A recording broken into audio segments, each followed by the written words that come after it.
Good morning student. आज हम आप लोगों को संस्कृत फर्स्ट का कोर्स करवाएंगे, ठीक है, 9th क्लास का।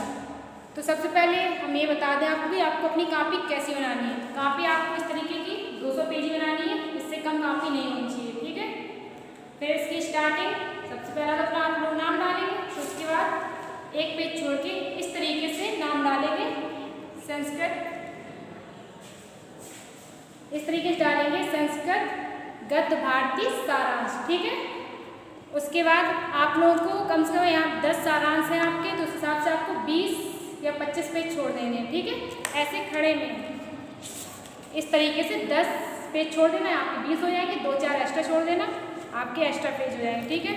उसके बाद आपको बीच में ऐसे एक पेज फोल्ड करेंगे इस तरीके से, फिर उसमें डालेंगे पद संस्कृत पदभूषण ब्रैकेट में सूक्ति, ठीक है। ये आपका सेकेंड पार्ट हो गया। उसके बाद इसमें भी सूक्तियाँ काफ़ी हैं, तो उस हिसाब से आप खड़े करके पेज कम से कम 15 खड़े 20 पेज छोड़ देना इसमें। और उसके बाद इस तरीके से फोल्ड करेंगे, तीसरा पार्ट हो जाएगा हमारा। इसमें डालना है कथा नाटक कौमुदी चयचित्र एवं प्रश्नोत्तर, ठीक है। यहाँ पे हम आपकी चयचित्र और प्रश्नोत्तर लिखवाएंगे, ठीक है। इस तरीके से आपको अपनी कॉपी तैयार करनी है संस्कृत फर्स्ट की, ठीक है।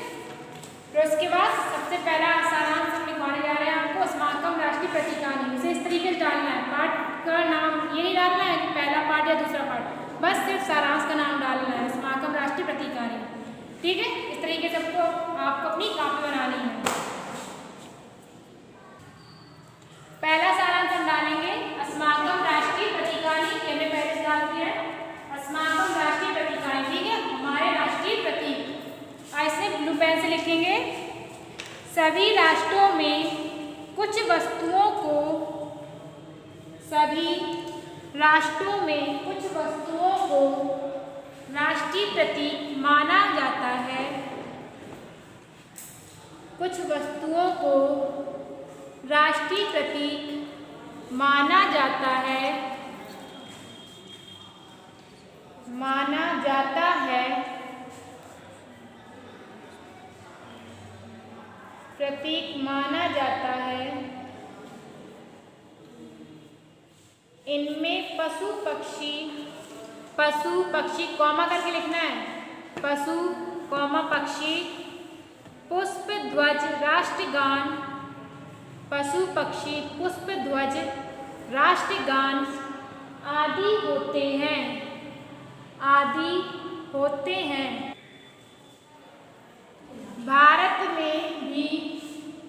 भारत में भी कुछ राष्ट्रीय प्रतीक स्वीकार किए गए हैं, भारत में भी कुछ राष्ट्रीय प्रतीक स्वीकार किए गए हैं,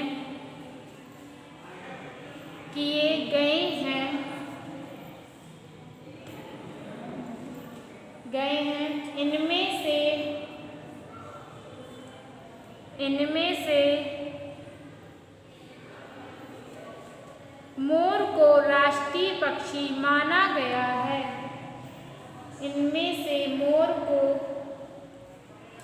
राष्ट्रीय पक्षी माना गया है,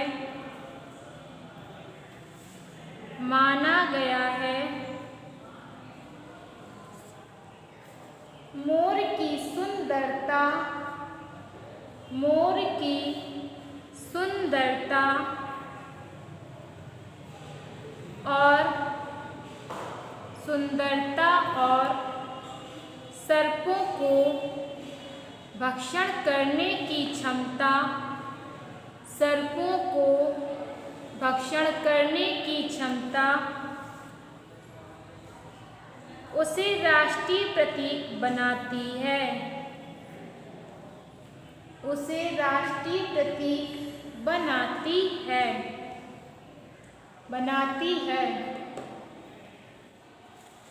राष्ट्रीय प्रतीक बनाती है।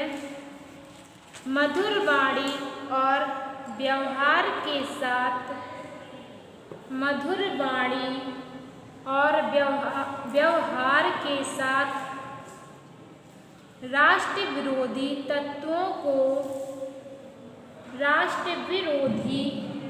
तत्वों को नष्ट करो और राष्ट्र विरोधी तत्वों को नष्ट करो। यह शिक्षा मोर से प्राप्त होती है।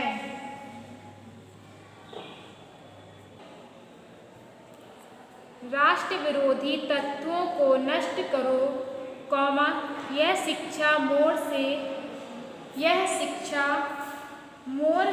प्राप्त होती है। यह शिक्षा मोर से प्राप्त होती है। इसके बाद पैराग्राफ चेंज करके लिखेंगे, राष्ट्रीय पशु व्याघ्र माना जाता है। राष्ट्रीय पशु व्याघ्र माना जाता है। व्याघ्र माना जाता है। व्याघ्रों में चित्र व्याघ्र, व्याघ्रों में चित्र व्याघ्र, चित्र व्याघ्र को चित्तौरा व्याघ्र भी कहते हैं, ठीक है। चित्र व्याघ्र अपनी फुर्ती, चित्र व्याघ्र अपनी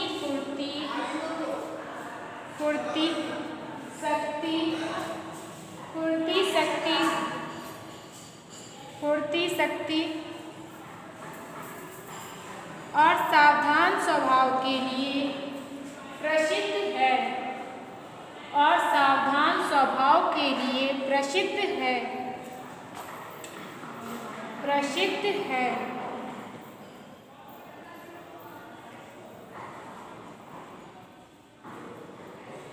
राष्ट्र की सेवा और सुरक्षा, राष्ट्र की सेवा और सुरक्षा, राष्ट्र की सेवा और सुरक्षा में व्याघ्र के समान सचेष्ट रहना,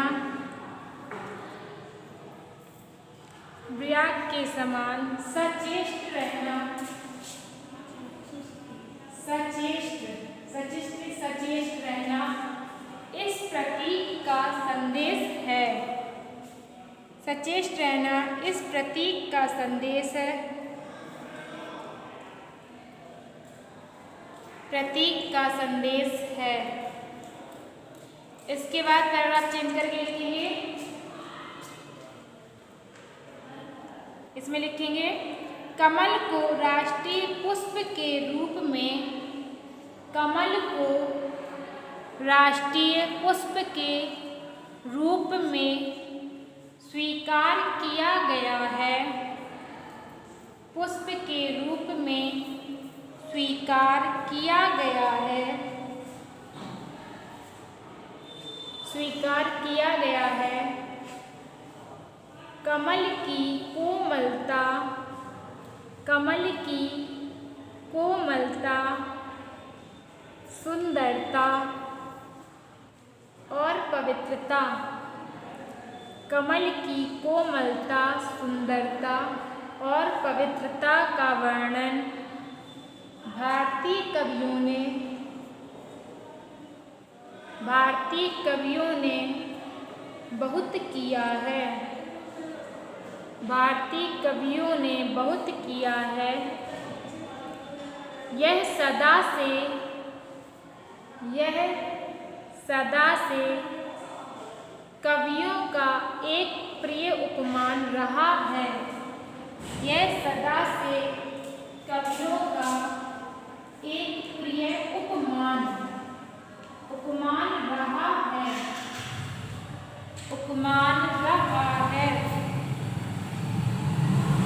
इसके बाद पैराग्राफ चेंज करेंगे और लिखेंगे, भारत का राष्ट्रगान भी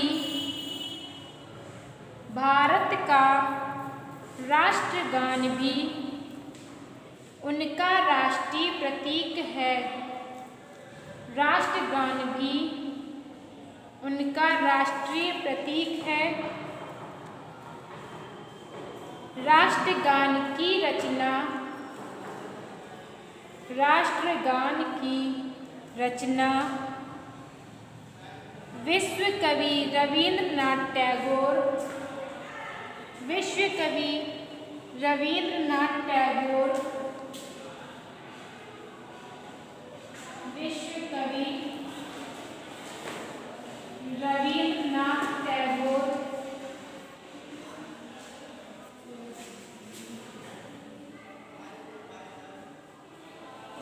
रवींद्रनाथ टैगोर ने की थी।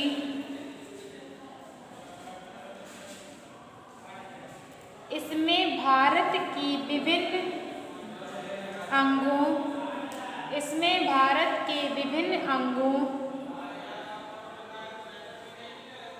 अंगों के समान, विभिन्न अंगों के समान, अंगों के समान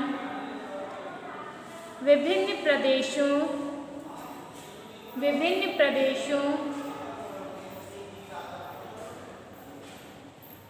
विभिन्न प्रदेशों, नदियों का,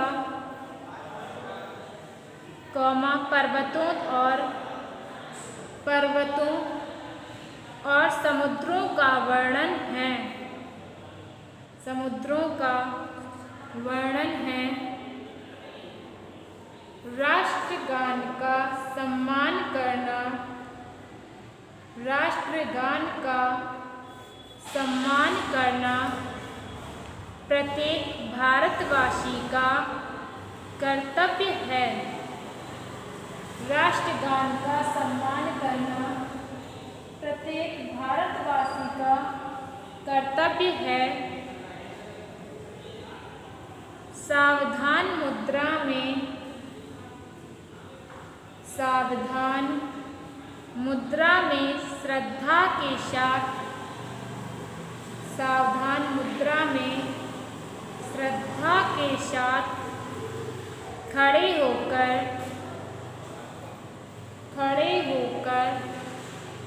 राष्ट्रगान में सम्मिलित होना चाहिए। राष्ट्रगान में सम्मिलित होना चाहिए, होना चाहिए। इसके बाद फिर से पैराग्राफ चेंज करके लिखेंगे। राष्ट्र ध्वज भारत का 5वां राष्ट्रीय प्रतीक है।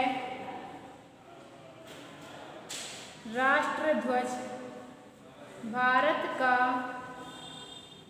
5वां राष्ट्रीय प्रतीक है, राष्ट्रीय प्रतीक है। यह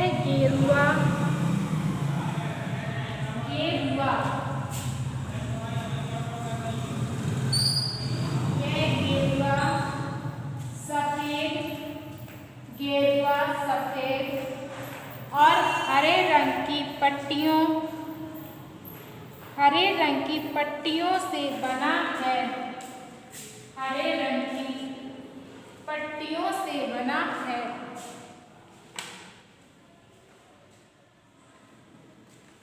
पट्टियों से बना है।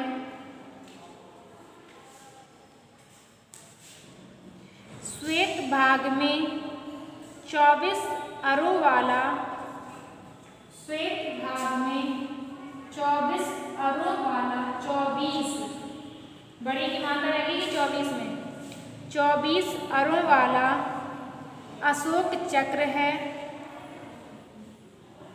अरों वाला अशोक चक्र है। गेरुआ रंग, गेरुआ रंग, गेरुआ रंग त्याग और शूरता का संदेश देता है। त्याग और शूरता का संदेश देता है, का संदेश देता है। श्वेत रंग, कॉमा करके लिखेंगे, श्वेत रंग श्वेत रंग सत्य अहिंसा के बीच में कॉमा लगाना है। श्वेत रंग सत्य अहिंसा और शांति का प्रतीक है। सत्य अहिंसा और शांति का प्रतीक है। हरा रंग सुख समृद्धि, हरा रंग सुख समृद्धि का सूचक है। सुख समृद्धि का सूचक है।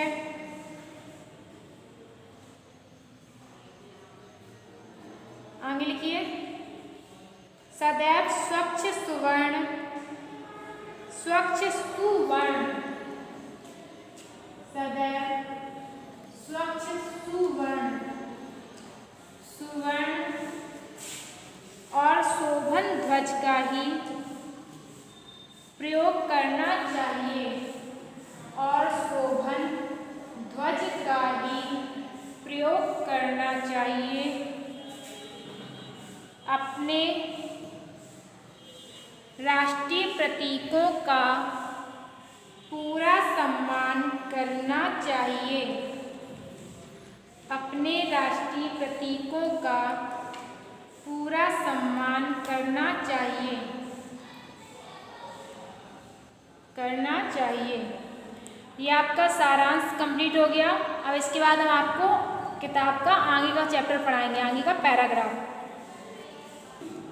देखिए आगे, अथ कदाचित स ब्रह्मर्षे नारदात् भगवतो रामस्य लोक कल्याण कार्यक्रम व्रतम सुराव। अथ मीन्स इस प्रकार, कदाचित मीन्स कभी, सा मीन्स उन्होंने, ब्रह्मर्षि नारद यानी ब्रह्म ऋषि नारद से, भगवतो रामस्य यानी भगवान राम के लोक कल्याणकारी वृतांत सुषा मीन्स वृतांत को सुनाया, कथा को सुना। अथ कदाचित स ब्रह्मर्षि नारदात् भगवतो रामस्य लोक कल्याणकारम व्रतम सुशाव।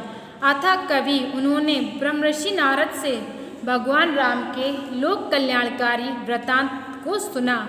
तदा प्रवर्ते रामचरितम काव्यवधम कर्तुम आकांक्षते। तदा प्रवर्ते मीन्स उसके प्रभाव के कारण रामचरित काव्यवधम, उन्होंने रामचरित्र को काव्यवध में कर्तुम आकांक्षते करने की इच्छा की। तदा प्रवर्ते रामचरितम काव्यवधम कर्तुमाकांक्षते इसमें, इसके बाद उन्होंने रामचरितमानस को काव्य रूप में देने की इच्छा की। अतः कदा महर्षि माध्यदिन सावनाय प्रयाग मंडल अंतर्गता तमसा नदी गच्छानासीत्। अतः कदा मीन्स अतः कभी, महर्षि माध्यन सवना यानी कि मध्य दिवस दोपहरी के समय प्रयाग मंडल के अंतर्गत तमसा नदी जा रहे थे। तत्र वनश्रियं निरीक्षमाणो महामुनि स्वच्छंद विचरत क्रौंच मिथुनम मेकम पश्यत। तत्र वनाश्रम निरीक्षणों महामुनि, तत्र वहाँ के वन आश्रय का निरीक्षण करते हुए महामुनि ने स्वच्छंद विचरत क्रौंच मिथुनम मेकम पश्यत, वहाँ उन्हीं ने स्वतंत्रता पूर्वक विचरण करते हुए क्रौंच के एक जोड़े को देखा। क्रौंच मेकम मिथुनम मेकम पश्यत मीन्स क्रौंची के एक जोड़े को देखा। पश्यत एव तस्य कश्चित पाप निश्चयो व्याघा। पश्यत एव मीन्स देखते ही देखते, तस्य कश्चित पाप निश्चयो व्याघा, उन्हें किसी पापी व्याघ ने, किसी पापी व्याघ ने तस्मा मिथुनादेकम बाणेन विजगमान, उस जोड़े में से एक को बाण से घायल कर दिया। विजघान मीन्स होता है घायल कर दिया। बाणेन विद्धम महितले लुंठत सोड़ित परितांडत विलोक्यम क्रौंची करुणा गिरा रुराव। बाणे विद्धम मीन्स बाण से विधे हुए, महितले लुट्ठम मीन्स जमीन पर लौटते हुए, सोड़ित पीड़ता मीन्स शरीर भूमि पर लौटते हुए, सोड़ित पीड़ता मीन्स रक्त से सने हुए, विलोक्यम मीन्स क्रौंची करुणाएं गिरा रुराव। क्रौंची मीन्स करुणाएं मीन्स दुखता से दुखी होकर, विलोक्यम मीन्स रो पड़ी। बाणेन विद्धम महितले लुंठतम सोणित परितांडत विलोक्यम क्रौंची करुणाएं गिरा रुराव। बाण से घायल, भूमि पर लौटते हुए, खून से लथपथ क्रौंच को देखकर क्रौंची करुणा से रो पड़ी। क्रौंचाया करुणारव श्रावम श्रावम मुनि हृदयालीना शोकानल परिदुतम करुणरस श्लोक छदलात् हृदयाय निर्गतो अववत।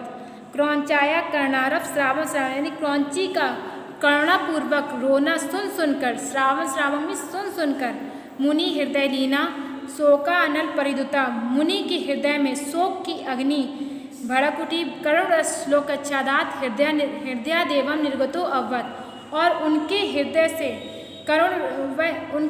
से करुण रस शोक के रूप में निकला। माँ निषाद प्रतिष्ठाम त्वम गम शाश्वती समा यत क्रौंच मुथना देकामवधि काम मोहितम। माँ निषाद यानी कि हे निषाद प्रतिष्ठा त्वम गम शाश्वती क्षमा कि तुम्हारी प्रतिष्ठा चिरकाल तक कीर्ति को प्राप्त नहीं करेगी। यद क्रौंच मुथना देकम अवधि काम मोहितम क्योंकि तुमने काम कीड़ा में लगे हुए क्रौंच के जोड़े को मार डाला है। ठीक है, दोबारा देखिए पैराग्राफ। अथ कदाचितम सा ब्रह्मर्षि नारदात भगवतो रामस्य लोक कल्याणकारम रतम सुश्राव। अतः कभी उन्होंने ब्रह्मर्षि नारद से भगवान राम के लोक कल्याणकारी वृतांत को सुना। तदा प्रवर्तेव रामचरितम काव्यपदम कर्तुम आकांक्षते। इसकी प्रवृत्ति के अनुसार रामचरित को उन्होंने काव्यपद में करने की इच्छा की। अतः कदा महर्षि माध्य दिन समनाय प्रयाग मंडल अंतर्गताम तमसा नदी गच्छन आसीत। अतः कभी महर्षि दोपहरी के समय प्रयाग मंडल के अंतर्गत तमसा नदी जा रहे थे। तत्र वनश्रियम निरीक्षण माणो महामुनि स्वच्छंद विचरत क्रौंच मिथुनम मेकम पश्यत। तत्र वहाँ वन के आश्रय में निरीक्षण करते हुए महामुनि ने स्वतंत्रता पूर्वक विचरण करते हुए क्रौंची के एक जोड़े को देखा। पश्यत तस्य कश्चित पाप निश्चयो व्यागम तस्मा मिथुनादेकम बाणेन विजमान। पश्यत एव तस्य उनके देखते ही देखते कश्चित पाप निश्चयो व्यागा किसी पापी व्याग ने तस्मा मिथुनादेकम बाणेन जिगमान उस बाण के उस जोड़े में से एक को बाण से घायल कर दिया। बाणेन विद्यम मैतरी लुठत सोड़ित परितांडत विलोक्यम क्रौंची कर्णा गिरा रुराव। बाण से विधे हुए भूमि पर लौटते हुए खून से लथपथ क्रौंच को देखकर विलोक्यम क्रौणी कर्णा गिरा रुराव क्रौंची करुणा से रो पड़ी। क्रौंचाया कर्णारावम श्रावम श्रावम क्रौंची का करुणापूर्ण रोना सुन सुनकर मुनि हृदय लीना शोका नल परिद्रुता मुनि के हृदय में शोक की अग्नि भड़क उठी। करुण रस श्लोक छद्दालात हृदयादेव निर्गतो अववत और करुण रस उनके हृदय से श्लोक के रूप में निकल पड़ा।